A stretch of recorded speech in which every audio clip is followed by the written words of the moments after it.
faut que tu réactives ton micro et ta caméra.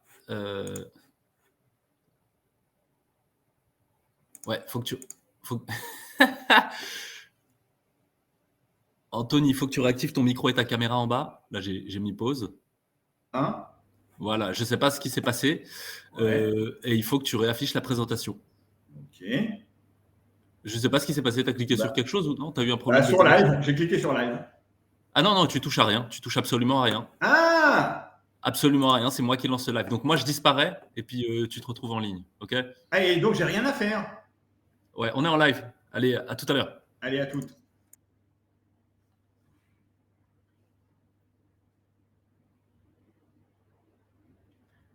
Bonjour, bienvenue.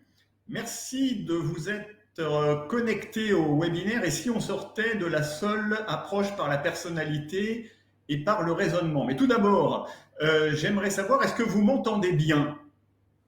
Donc, je vais lire dans le chat. Bon, super. Donc, je vous disais, merci de vous être connectés. Et le sujet, en fait, j'ai mentionné personnalité et raisonnement parce que ce sont les deux approches les plus fréquemment utilisées en évaluation des personnes. Alors, ceci dit, avant de rentrer dans le vif du sujet, je vais d'abord vous présenter Junti Psychometrics et puis je me présenterai. Alors, Junti Psychometrics, c'est un groupe qui existe depuis 70 ans, qui est présent dans 16 pays dans le monde et le siège est en Italie, à Florence. Un catalogue de plus de 350 tests et questionnaires validés scientifiquement. Certains sont disponibles dans 28 langues.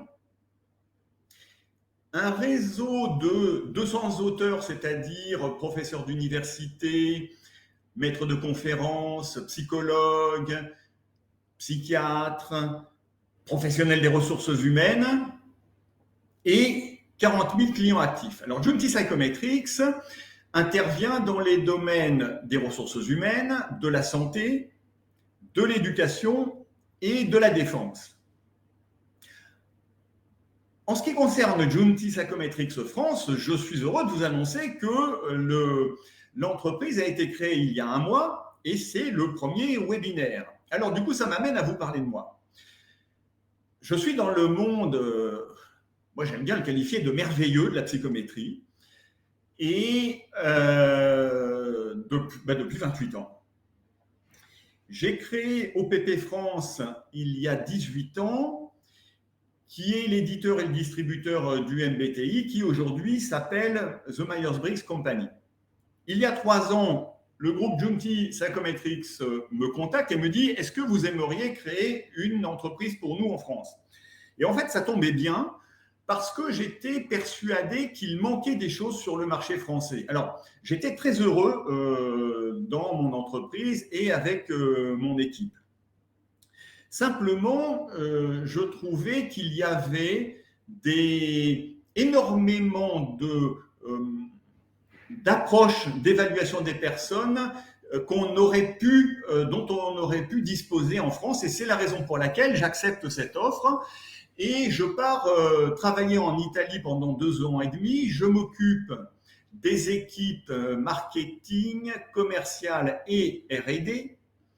Et avec l'équipe R&D, j'étudie le catalogue et j'extrais 15 outils, tests, questionnaires que je trouve pertinents pour le marché français, dont certains n'existent pas sur le marché.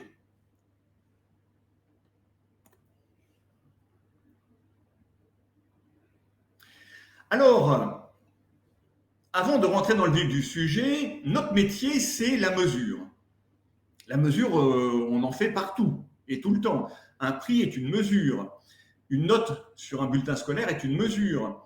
Un vêtement comporte des mesures. On peut mesurer le temps, on peut mesurer les opinions. Et nous, notre métier, c'est la mesure psychologique, de manière à apporter de la précision et de l'objectivité pour les professionnels des ressources humaines et les aider à fiabiliser leurs décisions. Alors, qu'est-ce que la personnalité? Vous voyez sur le graphique des flèches qui partent d'un point à un autre. La flèche orange passe par le chemin le plus court. La flèche bleue et la flèche verte empruntent un chemin un peu plus long et la flèche violette prend le chemin le plus long. Mais les 4 flèches arrivent au même endroit. Mais en fait, c'est ça la personnalité. C'est le chemin qu'on emprunte pour arriver à un résultat, c'est la façon de faire, mais ça n'augure en rien de la qualité du résultat. Sur le chemin, on a à disposition plus ou moins d'informations. Et on arrive à un résultat qu'on suppose bon, mais en réalité, le résultat peut être bon ou mauvais. Eh bien, en vous disant ça, j'ai balayé 3 domaines essentiels de la psychologie, de l'évaluation et des ressources humaines, que sont la personnalité avec les chemins, le raisonnement logique avec le bon ou le mauvais résultat, et les styles cognitifs avec l'information.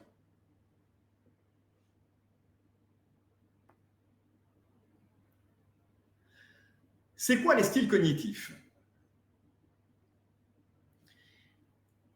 En fait, c'est le processus qui consiste à collecter et traiter l'information. Et vous voyez sur l'image de droite, la personne essaye d'emmagasiner énormément d'informations, mais c'est impossible. Et nous avons tous un style qui nous est propre de collecte et de traitement. Et c'est ça, entre autres, qui nous différencie. Et c'est ça qu'il est intéressant d'aller voir un peu plus en détail.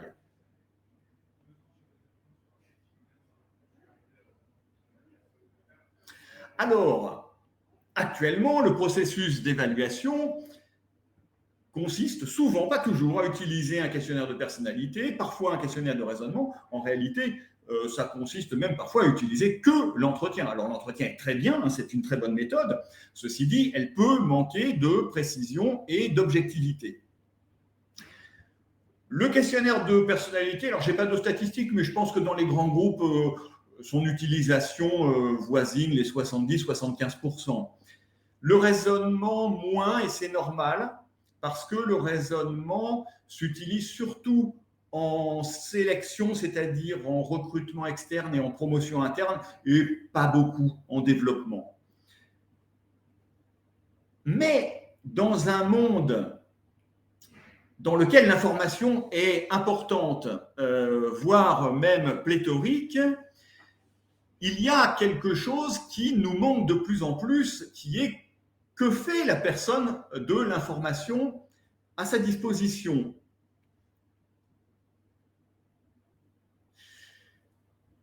En effet, depuis un moment, avec Internet, on a à disposition une somme d'informations colossale et son traitement est un enjeu majeur. Mais son traitement est un enjeu d'autant plus majeur depuis le Covid.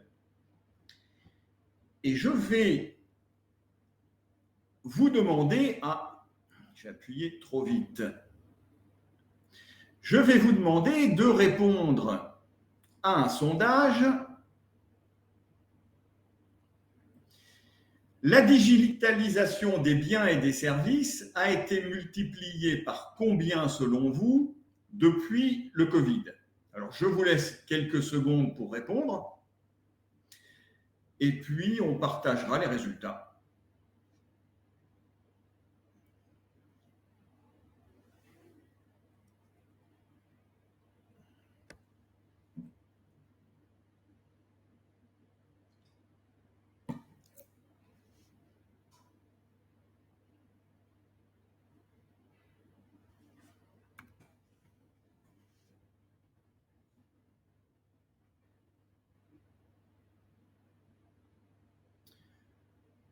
Alors, les résultats devraient me parvenir dans, je pense maintenant quelques secondes. Je regarde au niveau de la technique ce qu'on me dit. Et ben voilà, j'ai les résultats. C'est à se demander si vous avez... peut-être que vous avez lu le slide sur lequel j'ai appuyé trop vite. Alors j'y vais justement. Voilà.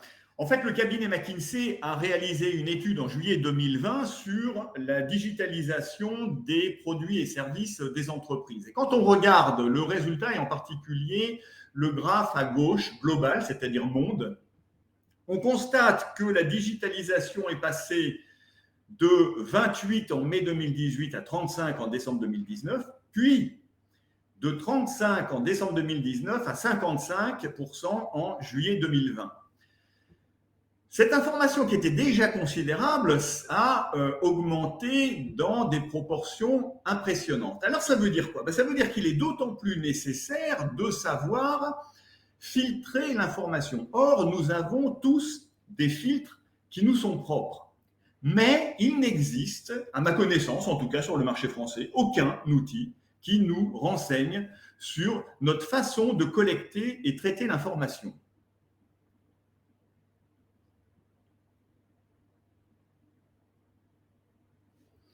On a donc une part importante d'inconnus qui est donc, on l'a compris, d'autant plus précieuse et qui va nous aider à améliorer la performance, l'adéquation, personne-fonction, personne-mission.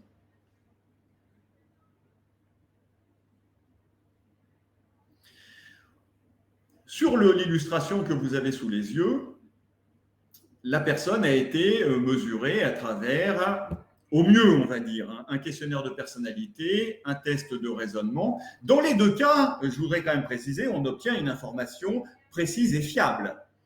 Et cette information va nous aider à prendre la décision d'adéquation personne-mission, personne-fonction. Néanmoins, vous voyez qu'il reste une part importante d'inconnus.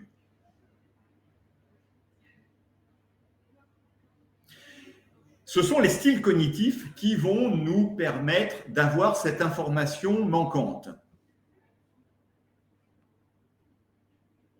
Alors, de quoi parle-t-on exactement? Eh bien, voilà une liste de 19 styles cognitifs que propose cette approche. Alors, ça va de visuel, auditif, mathématique, etc., jusqu'à optionnel, par différence, oligarchique. Alors, oligarchique, c'est des personnes qui cherchent une ligne directrice et qui poursuivent plusieurs objectifs, activités à la fois. Quand on regarde ça, c'est une somme importante d'informations, mais ce n'est pas complètement simple à analyser et à exploiter. Alors, c'est pourquoi ça a été regroupé en 6 domaines.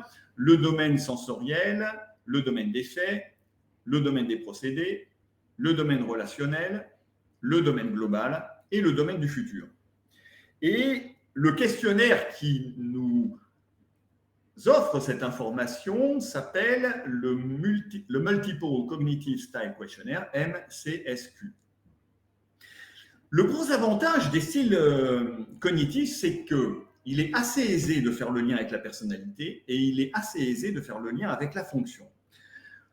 Regardez avec moi, si vous lisez chacune des 19 dimensions, vous allez assez spontanément vous dire, ce serait bien surprenant que dans le domaine des faits, on n'ait pas les métiers financiers, ingénieurs. Ce serait bien surprenant que dans le domaine des procédés, on n'ait pas les systèmes d'information, les fonctions de planification logistique, fonctions de gestion également. Et dans le domaine relationnel, des fonctions de RH, psychologue, formateur, enseignement.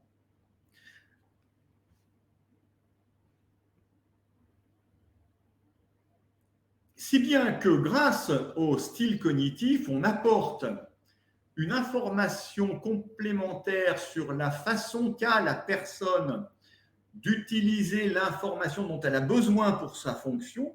Et cette information précieuse est extrêmement utile dans le cadre d'une adéquation personne-fonction, que ce soit en recrutement, mais également en plan de carrière.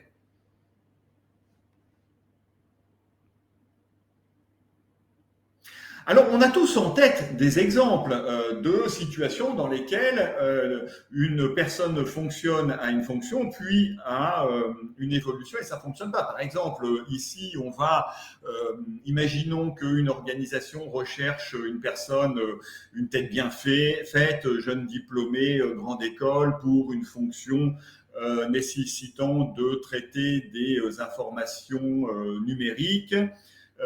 Essentiellement seul devant un écran avec beaucoup d'informations complexes à traiter. Bien, cette personne donne satisfaction et va rapidement être considérée comme ce qu'on appelle dans les organisations un potentiel.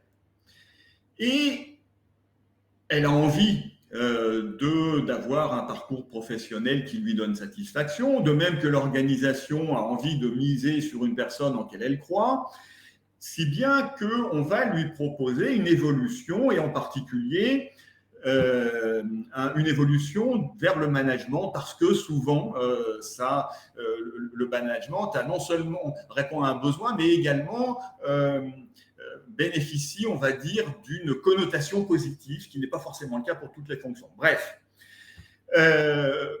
Tout ça pour vous dire que cette personne qui a comme un style cognitif qui l'amène à traiter des informations numériques va se retrouver dans un poste de management, à avoir à traiter des informations plutôt de type relationnel. Peut-être qu'elle peut bien fonctionner dans ce poste, mais peut-être que ça peut être un échec. Et on a tous vu ce genre de choses, de personnes qui évoluent à un poste de management et c'est pas concluant. Alors vous allez me dire, oui, mais ça se voit. C'est-à-dire que si la personne participe à de nombreuses réunions, va voir de nombreux collègues et collaborateurs, on peut imaginer qu'elle traite également l'information relationnelle. Vous avez raison, mais c'est une impression personnelle, si bien que en entretien RH de retour pour l'évolution de la personne, ça n'est pas objectif de dire ben oui, mais je ne vous ai pas observé à aller voir les autres. La personne peut très bien répondre oui, mais vous ne connaissez pas ma vie et chez moi et dans mon univers personnel, c'est complètement différent. Bon, ça, c'est le premier point. Le deuxième point, c'est qu'on a vu les 19 styles cognitifs. Vous avez une quantité d'informations qui vous apportent une richesse et une précision que votre seule intuition ne peut pas combler. Le troisième point, c'est que faire